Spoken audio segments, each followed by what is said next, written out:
उत्तराखंड के अंदर रुद्रपुर के पहाड़गंज में एक बड़ी खबर निकलकर सामने आई, जहां पर जिला विकास प्राधिकरण ने सरकारी जमीन और कल्याणी नदी के किनारे बने करीब 300 अवैध निर्माणों को चिन्हित किया। हैरानी की बात यह है कि इनमें से ज्यादातर निर्माण एक विशेष संप्रदाय के लोगों के द्वारा किए गए हैं और जैसे ये मामला विधायक शिव अरोड़ा तक पहुंचा है, उन्होंने इस लैंड जिहाद करार दिया और साफ शब्दों में कहा कि उत्तराखंड के अंदर इस तरह का अतिक्रमण बर्दाश्त नहीं किया जाएगा। इसके ऊपर देखिए हमारी खास रिपोर्ट कि सरकार का क्या कुछ आदेश है और प्रशासन किस तरह से कार्रवाई कर रहा है। पहाड़गंज में 300 अवैध निर्माण चिन्हित, कल्याणी नदी किनारे कब्जा, बस्ती बस्ती। विधायक ने कहा ये लैंड जिहाद, प्राधिकरण की कार्रवाई से मचा हड़कंप। 12 साल में बसी नई कॉलोनी। उत्तराखंड के रुद्रपुर में जिला विकास प्राधिकरण ने एक बड़ी कार्रवाई करते हुए पहाड़गंज इलाके में 300 से भी ज्यादा अवैध निर्माण का चिन्हीकरण किया। ये सभी निर्माण सरकारी भूमि और कल्याणी नदी के किनारे किए गए थे। एक विशेष संप्रदाय से अधिकतर अवैध कब्जेदार। सबसे हैरान करने वाली बात यह है कि इनमें से अधिकांश अतिक्रमण एक विशेष संप्रदाय से जुड़े लोगों द्वारा किए गए।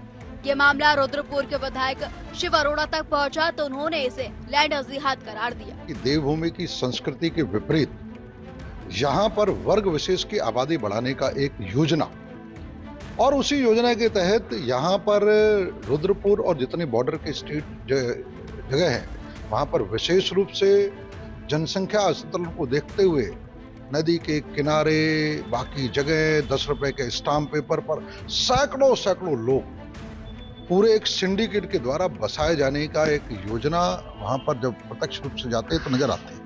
किसी भी प्रकार का जनसंख्या संतुलन बर्दाश्त नहीं किया जाएगा। चाहे वो पहाड़गंज की अवैध मस्जिद थी, वह ध्वस्त कर दी गई, अवैध मदरसा था, ध्वस्त कर दिया गया, और इस तरीके के जितने भी निर्माण डेमोग्राफी चेंज के लिए किए जा रहे हैं उन सबको ध्वस्त किया जाएगा। हिंदू संगठनों की एंट्री। विधायक शिव अरोड़ा के लैंड जिहाद वाले बयान के बाद अब हिंदू संगठनों ने भी इस मुद्दे पर आक्रामक रुख अपनाया। बजरंग दल से जुड़े नेता बिट्टू शर्मा ने खुलकर बयान देते हुए पुरानी सरकारों को इसके लिए जिम्मेदार ठहराया। उनका कहना है कि पहले की सरकारों ने आंख मूंद लिया, जिससे कि पहाड़गंज जैसे इलाकों में अतिक्रमण को बढ़ावा मिला। इस मुद्दे पर अब राजनीतिक और धार्मिक दोनों स्तरों पर माहौल गर्माता हुआ नजर आ रहा है। ये जो पिछली सरकारें रही उनका नाकारापन है, उन अधिकारियों का नाकारापन उस समय का, जो ये इतनी भारी तादाद में यहाँ ये बसे हैं, और इसके पीछे इन जिहादियों का एक पीछे से जो इनकी मोनोपोली है वो चल रही है इस उत्तराखंड को बर्बाद करने की। लव जिहाद, लैंड जिहाद भारी मात्रा में, और इस उत्तराखंड को इनकी जो इनके जिहादियों की जो मंशा है इसको कश्मीर बनाने की मंशा है। ये तो अच्छा है कि अब इस समय धामी जी की सरकार है, वो निर्णय ले रहे लव जिहाद और लैंड जिहाद पे, और जिस तरीके से यहाँ पे अब चिन्हित किया और इनको हटाने का काम किया जाएगा, तो ये बहुत अच्छी बात है। इससे ये कहीं ना कहीं इस उत्तराखंड को बचाव मिलेगा और जगह भी इनकी आंखें खुलेंगी कि यहाँ तुम्हारा सिक्का नहीं चल पाएगा, इस वजह से ये हटाया जाएगा। एक्शन मोड में जिला विकास प्राधिकरण। जब जिला विकास प्राधिकरण की टीम एक अवैध रूप से बनाई जा रही मस्जिद पर कार्रवाई करने पहुंची तो उन्हें कल्याणी नदी किनारे बसी एक पूरी अवैध कॉलोनी का पता चला। न सिर्फ नदी की जमीन बल्कि आसपास के सरकारी भूमि पर भी बड़े बड़े मकान खड़े कर दिए गए। जांच में सामने आया कि इनमें से कई अतिक्रमण करने वाले उत्तर प्रदेश के सीमावर्ती जिलों से आकर यहाँ बस गए हैं। चिन्हित की गई है जिनमें आगे किए जा चुके हैं, और उसमें भी जैसे हम अपनी तैयारियों के साथ पुलिस फोर्स की मांग करेंगे, उसके बाद कार्रवाई की जाएगी। इसके अतिरिक्त 304 ऐसी संरचनाएं हैं जो प्रथम दृष्टया नजूल जमीन पे भी हैं, ग्रीन बेल्ट में भी हैं, नदी के किनारे भी हैं, अवैध भी हैं, संरचना भी अवैध है। उनका भी चिन्हीकरण करके उनको चालानी कार्रवाई की गई है। नोटिस शामिल कार्रवाई चल रही है। नोटिस शामिल हो जाने के बाद उनकी सुनवाई प्रोसेस पूरा किया जाएगा, उसके बाद अंतिम निर्णय लेते हुए कार्रवाई की जाएगी। पहाड़गंज में फैली दहशत। जिला विकास प्राधिकरण की ओर से नोटिस जारी होने के बाद पहाड़गंज इलाके में हड़कंप मच गया है।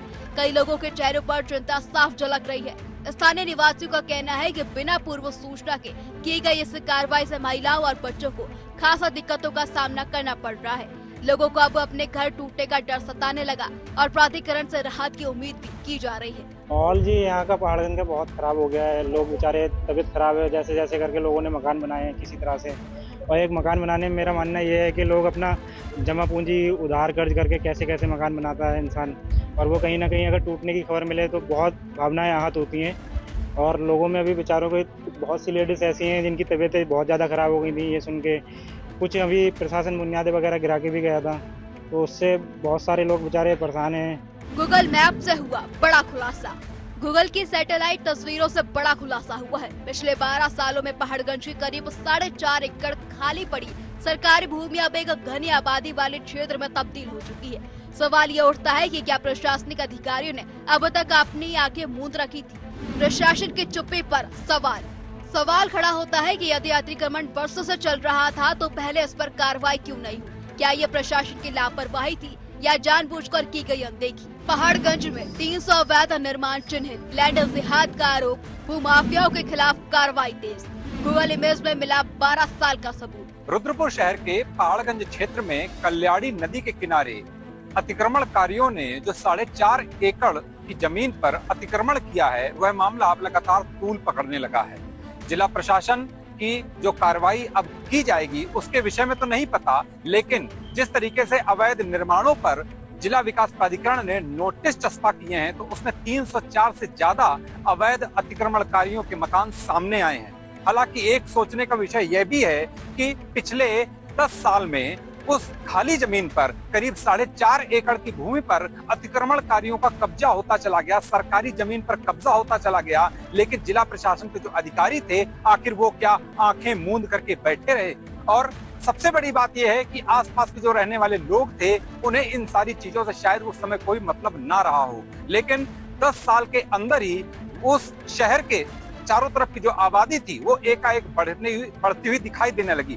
रुद्रपुर शहर की कल्याणी नदी के किनारे जिस तरीके से अवैध मकान लगातार विकसित होते दिखते रहे, इसके बाद अब जाकर के जिला प्रशासन ने एक बड़ी कार्रवाई को लेकर के बात चलाई है। हालांकि ये कार्रवाई, ये बात कहां तक जाएगी, किस स्तर तक जाएगी, ये तो आने वाला वक्त बताएगा। अपने सहयोगी दुर्गेश के साथ मैं संदीप कुमार, TV 100 रुद्रपुर।